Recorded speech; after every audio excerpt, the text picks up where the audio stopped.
Hello student, hello all of you.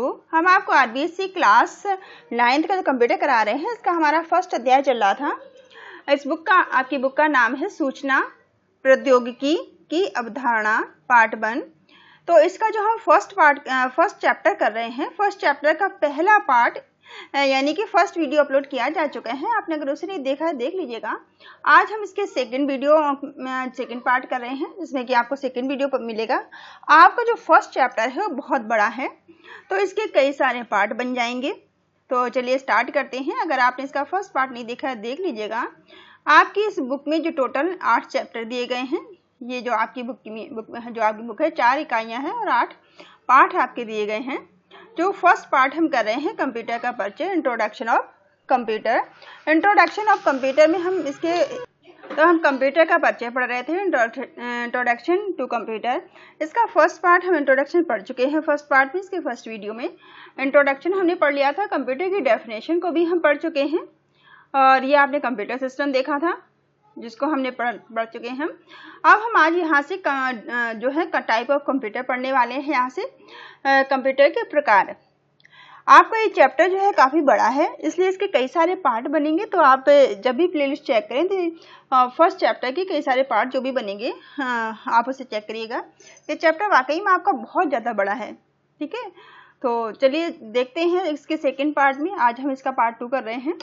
तो विभिन्न प्रकार के कंप्यूटरों का आविष्कार विभिन्न उद्देश्यों से किया गया है। आपने देखा होगा, आपको ने पढ़ा होगा पहले से ही, जो आपके कंप्यूटर जो है फर्स्ट क्लास से आप पढ़ते आए हैं। तो इसमें हमने देखा है कि अलग अलग तरह के कंप्यूटरों का आविष्कार हुआ है और अलग अलग तरह के जो कंप्यूटर हैं उन्हें आवश्यकता के अनुसार बनाया गया है, उन्हें अलग अलग जगह उपयोग किया जाता है।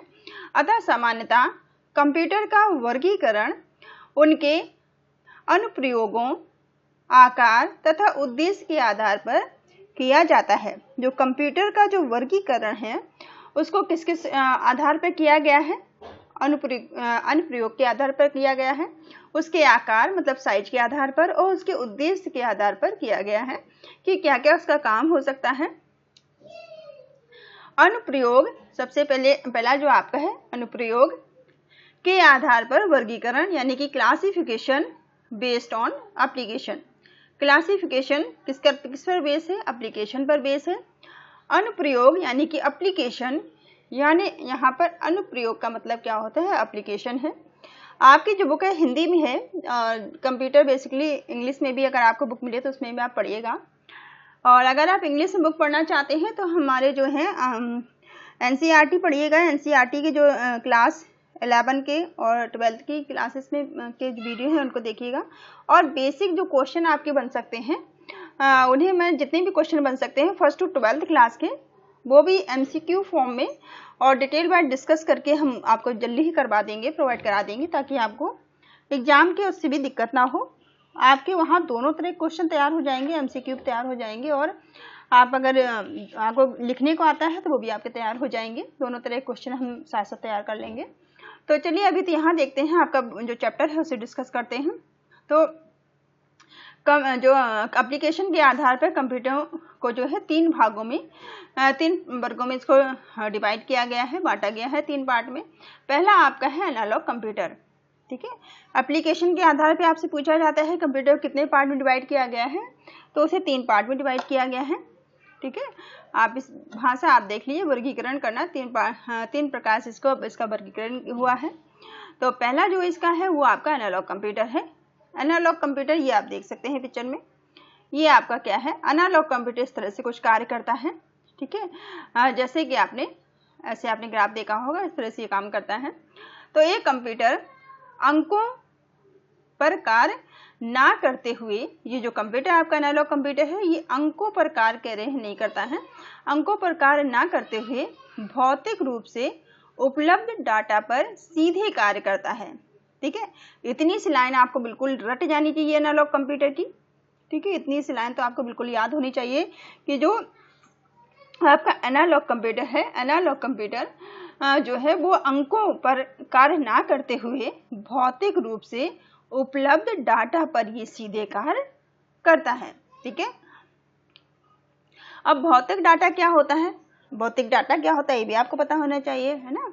तो भौतिक डेटा क्या होता है, ताप आपका हो सकता है, दाब हो सकता है, लंबाई हो सकती है, विद्युत अथवा अन्य द्रव्यों के प्रवाह आदि भौतिक राशियों के रूप में होता है।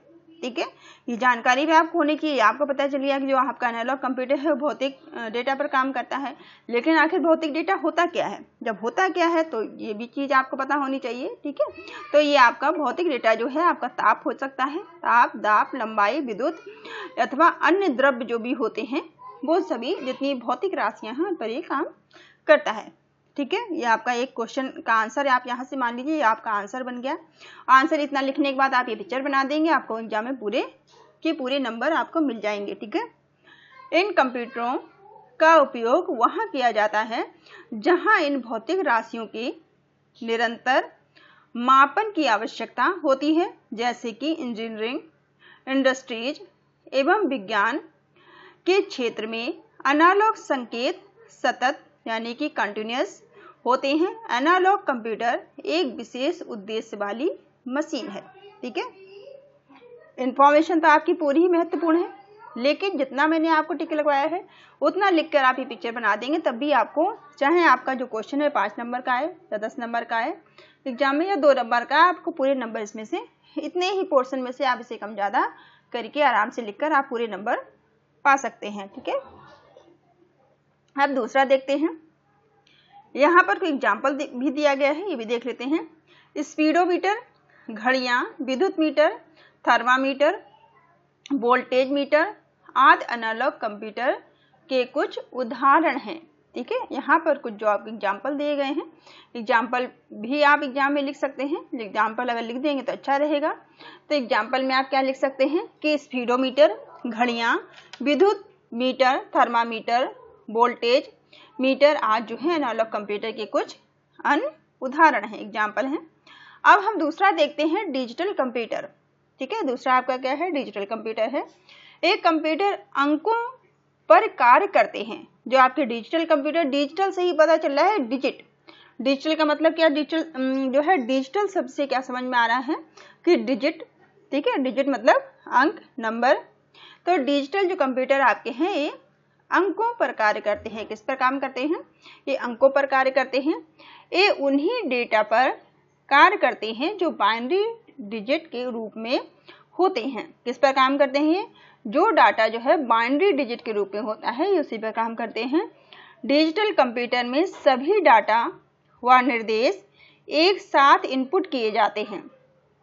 क्लियर हुआ इतना कि डिजिटल कंप्यूटर जो होते हैं, डिजिटल कंप्यूटर में सभी डाटा और निर्देश एक साथ इनपुट किए जाते हैं। ठीक है,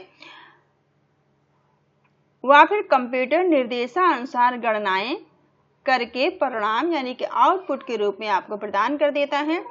जो भी आप डाटा इसे देते हैं कंप्यूटर को, एक साथ जो भी डाटा आप चाहें आपके निर्देश हों या डिजिटल कंप्यूटर में सभी जितने भी आपके निर्देश हैं वो सभी आप कंप्यूटर को दे देते हैं।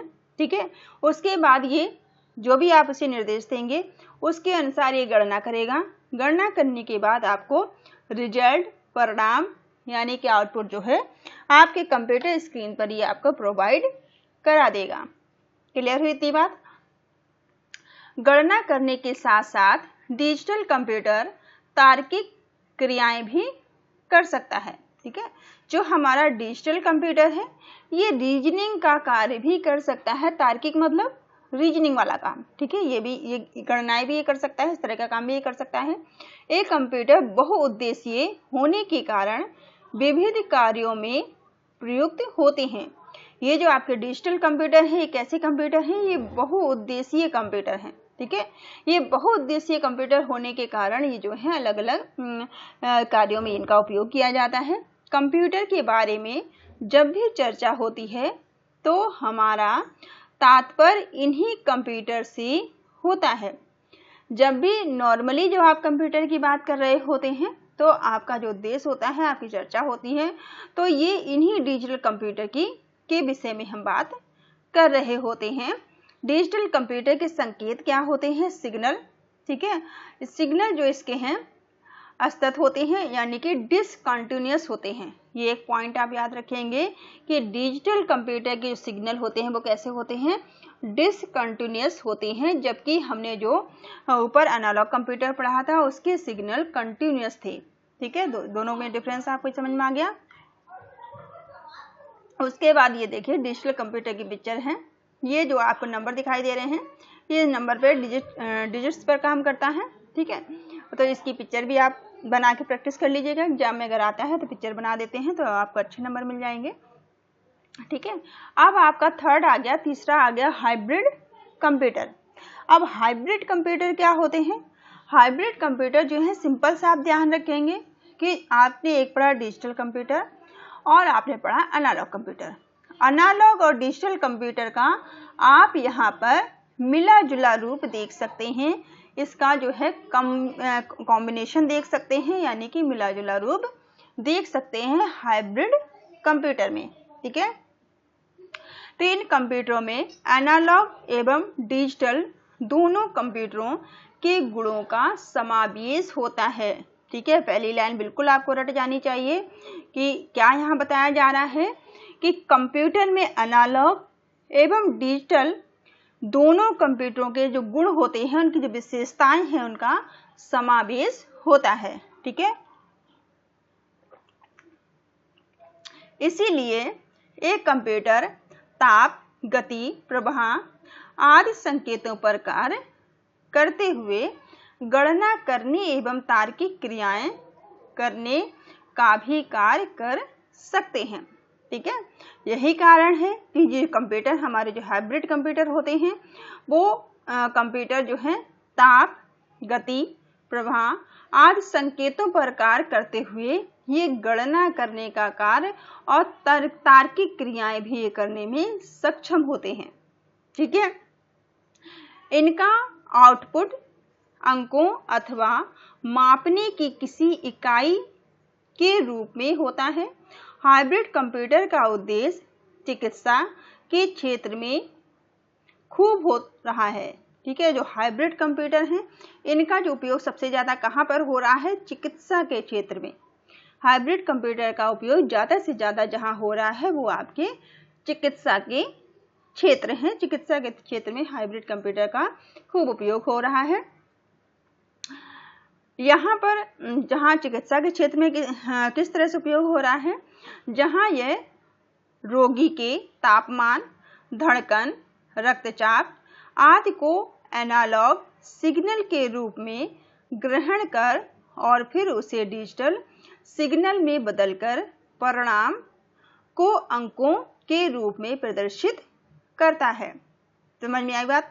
आपने अक्सर टीवी में देखा होगा, या ठीक है, हॉस्पिटल में तो आपने हो सकता नहीं देखा होगा, लेकिन आपने कई बार आपने किसी टीवी में सीरियल आ रहे हो, पिक्चर आ रही हो, इनमें देखा होगा कि एक कंप्यूटर, जब कोई बीमार होता है, ठीक है, आईसीयू में होता है या हॉस्पिटल में होता है, तो वहाँ पे एक कंप्यूटर दिखाया जाता है जिसमें कि कंप्यूटर में कुछ लाइन जैसी आ रही होती हैं। तो वही जो है, वही यहाँ बता रहे हैं कि रोगों के लिए कंप्यूटर का उपयोग किया जाता है। जैसे कि मरीज की रोगी के तापमान के लिए, उसकी धड़कन, दिल की धड़कन नापने के लिए, उसका रक्तचाप नापने के लिए, और ये क्या, इस सारी चीज़ों के लिए इसका उपयोग किया जाता है हॉस्पिटल के अंदर। मरीज के लिए, मरीज के इलाज में उसका उपयोग होता है। और ये सिग्नल के रूप में ये जो डाटा है इसे ग्रहण करके फिर उसे डिजिटल सिग्नल में बदल देता है और आपको जो है परिणाम, जो भी रिजल्ट है वो दिखा देता है कि कैसी हालत है एक मरीज की, एक रोगी की किस तरह की हालत है, क्या उसे समस्या है, वो आपको कंप्यूटर के माध्यम से दिखा देता है। ठीक है,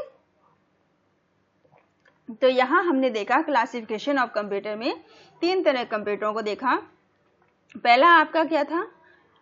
सबसे फर्स्ट जो था वो आपका एनालॉग कंप्यूटर था। फिर हमने डिजिटल कंप्यूटर देखा और एनालॉग और डिजिटल के मिले जुले रूप को, यानी कि हाइब्रिड कंप्यूटर के रूप में हमने उसे देखा। ठीक है, याद करने वाली चीज़ें आप याद रखेंगे कि एनालॉग कंप्यूटर के जो सिग्नल होते हैं कंटिन्यूस होते हैं। ठीक है, डिजिटल कंप्यूटर के सिग्नल जो हैं ये डिसकंटिन्यूअस होते हैं। ठीक है, और जो मैंने आपको बताया है, ये जो है भौतिक इकाई के लिए उपयोग किया जाता है। ठीक है, जितनी भी तरह की भौतिक इकाइयाँ हैं एनालॉग कंप्यूटर से होती हैं। और डिजिटल कंप्यूटर में जो कार्य हैं उन्हें इसे हम एक साथ डाटा को दे सकते हैं। डिजिटल कंप्यूटर में सभी जो डाटा निर्देश हैं उन्हें एक साथ हम देते हैं और बाद में ये निर्देशानुसार ही गणना करते हैं और फिर हमें आउटपुट के रूप में इसे दे देते हैं। और जो हमारे डिजिटल कंप्यूटर हैं वो बहुउद्देशीय होते हैं, बहुत सारे काम के लिए इनका हम उपयोग करते हैं। हाइब्रिड कंप्यूटर इन्हीं का मिला जुला रूप है। तो ये हमने देखा। अब यहाँ पर आ जाते हैं आकार के आधार पर वर्गीकरण। ठीक है, अभी हमने देखा, अभी किसके आधार पर हमने वर्गीकरण देखा, ये तीनों हमने किसके आधार पर देखे हैं। बार बार देखिए ताकि आपको चीज़ें बिल्कुल रट जानी चाहिए। ठीक है, ऐसा ना हो कि आप पढ़ भी रहे हो और फिर आप कुछ लिख ना पाएँ। तो यहाँ पर अभी हमने देखा कि क्लासिफिकेशन बेस्ड ऑन एप्लीकेशन, ये जो हमने 3 क्लासिफिकेशन देखे हैं ये एप्लीकेशन के बेस पर देखे हैं, एनालॉग, डिजिटल और हाइब्रिड। ठीक है, अब हम कंप्यूटर का क्लासिफिकेशन देखने जा रहे हैं इसके साइज के हिसाब से। ठीक है, क्लासिफिकेशन बेस्ड ऑन साइज यानी कि आकार के। तो यहाँ पर जो है साइज के हिसाब से जो क्लासिफिकेशन कंप्यूटर है इसमें माइक्रो कंप्यूटर आ जाता है सबसे पहला आपका। ठीक है, माइक्रो कंप्यूटर है सबसे पहले।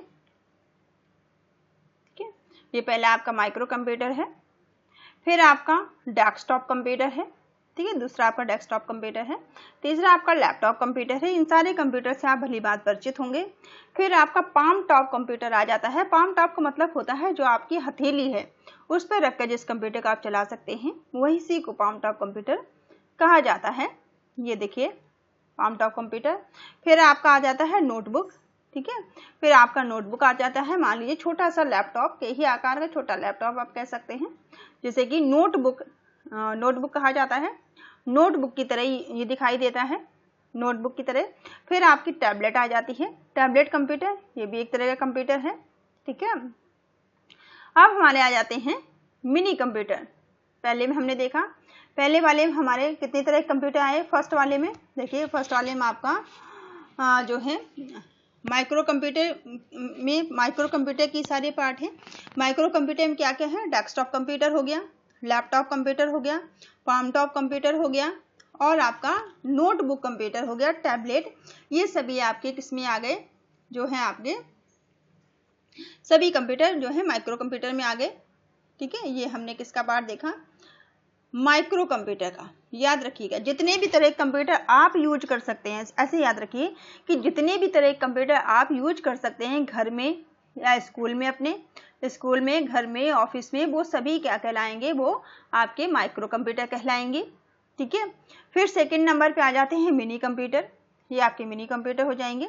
सेकंड कंप्यूटर में, मिनी कंप्यूटर में क्या क्या आप हो सकते हैं, ये आपका मिनी कंप्यूटर है। ठीक है, इन्हें हम अपने आप नॉर्मली यूज नहीं करते हैं। फिर आपके आ जाते हैं मेन फ्रेम कंप्यूटर। ये आपका देखिए मेन फ्रेम कंप्यूटर है। इसके बाद में चौथा आपका आ जाएगा सुपर कंप्यूटर। ठीक है, सुपर कंप्यूटर आ जाता है। ये देखिए सुपर कंप्यूटर फ्रेश कुछ है। परम हमारे यहाँ का एक सुपर कंप्यूटर है। ये देखिए परम की पिक्चर दिखाई दे रही है, तो ये आपका परम आ गया, ये भी सुपर कंप्यूटर है। तो यहाँ पर जो कंप्यूटर के जो साइज के हिसाब से कंप्यूटर दिए गए हैं, यहाँ पर हमने साइज के हिसाब से कंप्यूटर देखे। इन्हें हम डिटेल में दूसरे वीडियो में पढ़ेंगे, क्योंकि डिटेल में यहाँ पढ़ेंगे तो आपका वीडियो काफ़ी बड़ा हो जाएगा, फिर आप देखने में परेशानी आपको होती है। तो एक एक पार्ट ही हम हर एक वीडियो में एक एक पार्ट कवर करेंगे, एक एक पोर्शन कवर करेंगे। ठीक है, तो ये क्लासिफिकेशन ऑफ साइज के हिसाब से जो क्लासिफिकेशन आपके कंप्यूटर है वो हम डिटेल में इसके थर्ड वीडियो में पढ़ेंगे, तीसरे पार्ट में पढ़ेंगे। तो इसको यहीं तक रखते हैं। ठीक है, और इसका क्लासिफिकेशन बेस ऑफ साइज के हिसाब से क्लासिफिकेशन डिटेल में देखने के लिए आपको इसका तीसरा वीडियो देखना पड़ेगा, फर्स्ट चैप्टर का तीसरा पार्ट देखना पड़ेगा। Thank you all of you, thank you for watching.